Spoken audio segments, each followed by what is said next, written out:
Hello mga loves! Another day, another ganap na naman tayo for today's video.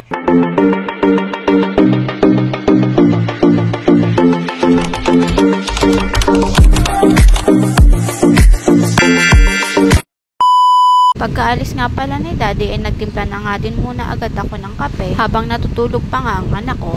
Medyo may araw na nga pala ngayon at hindi na rin masyadong maulan kaya naman ilalabas ko na rin yung sinampay ko mamaya. Kahapon kasi ay walang tigil ang ulan kaya naman nabasa yung mga sinampay ko na nilabahan ko nung nakaraang araw. Naupo na nga lang din muna ako pagkatapos ko magkape at narinig ko nga na tumutunog na yung cellphone ng anak ko. At pagtingin ko nga sa kwarto at ayun na nga nanonood na nga sa cellphone niya. Mabuti nga at hindi na umiyak nung gumising siya. Dahil kadalasan nga umiiyak siya pag gumigising sa umaga lalo na kapag hindi kompleto yung tulog niya. Kaya naman tinabihan ko na lang din muna ito at nahiga na lang din muna ako.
Fast forward na nga pala tayo at kinagabihan na nga ito. At nung susunduin nga namin yung anak ko sa mami, ay hindi nga kami makadaan dahil nga may sagala ngayon. Napakarami kasing tao at hindi talaga may daan ang motor namin. Kaya naman nanood na lang din muna kami at hinintay na lang din namin matapos para makadaan kami. Dapat nung Sunday pa talaga ito ginanap kaya nga lang napakalakas talaga ng ulan nung Sunday. Kaya naman binago ang schedule nito kinabukasan. At mabuti na nga lang nakisama talaga ang panahon at hindi na talaga umulan. Konti na nga lang din yung napanood namin na nagsasagala dahil medyo late na rin kasi ng mga oras na yan. Hindi pa nga rin ako nakakapagluto ng hapunan namin kaya naman nagmamadali rin kami para makabili na agad ng kakainin namin. Naubusan din kasi kami ng bigas kaya naman hinintay ko pa si Daddy para makabili kami sa bayan. Hindi rin kasi ako makabili mag-isa lang dahil nga hindi ko magamit ang e-bike dahil natatakot ako na baka siraan ako sa daan at baka magtulak ako. Kaya naman kailangan ko pa talagang hintayin si Daddy na makauwi galing sa trabaho para makabili ng bigas. At dahil din nga susunduin din lang namin yung anak namin, ay sasabay na lang din namin yung pagbili ng hapunan namin. By the way, mabalik nga tayo dito sa pinapanood natin ng mga nagsasagala. Kayo ba, naka-experience ba kayo na magsagala nung kabataan niyo? Ako kasi, nung buhay pa yung nanay ko, eh gustong gusto niya na sinasali ako sa mga ganyan kahit na napakaitim ko nung maliit pa ako.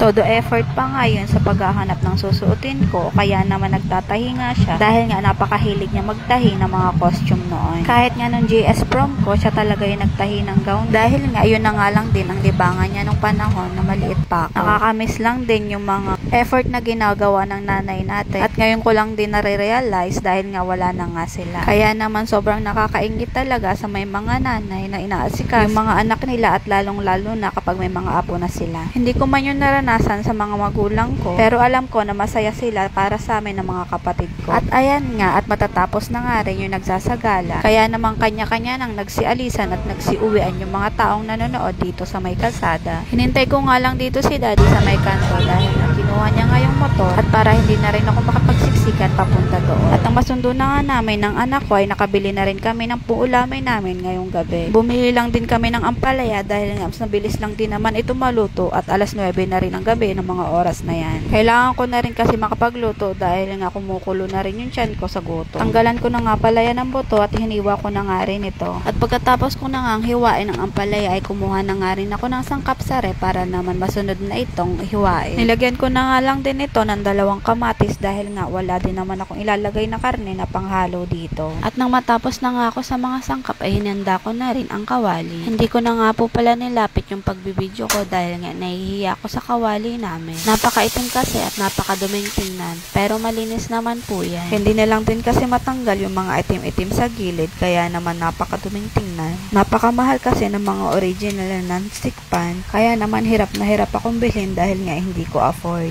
Kaya minsan pag may nakikita ako na nagbebenta ng non-stick pan sa online, kapag may budget ako, bumibili ako kahit na hindi naman ito original. Kaya naman hindi nga tumatagal yung mga lutuan na binibili ko. Matatapos na nga rin pala ang pagluto ko dito sa ampalaya kaya naman nilagyan ko na ito ng itlog. At nang maluto na nga yung ampalaya ay sinunod ko na rin lutuin yung daing. Masarap kasi ito i-partner sa gulay, lalo na at mainit pa rin yung kanin. Isinalin ko na nga rin pala ito sa lagayan dahil nga kakain na rin kami at alas 10 na rin ang mga oras na yan. At ito nga po pala ang ulam namin for tonight, ampalaya with daing. At yan na lang po muna for today's video. Thank you for watching everyone. Ingat and God bless.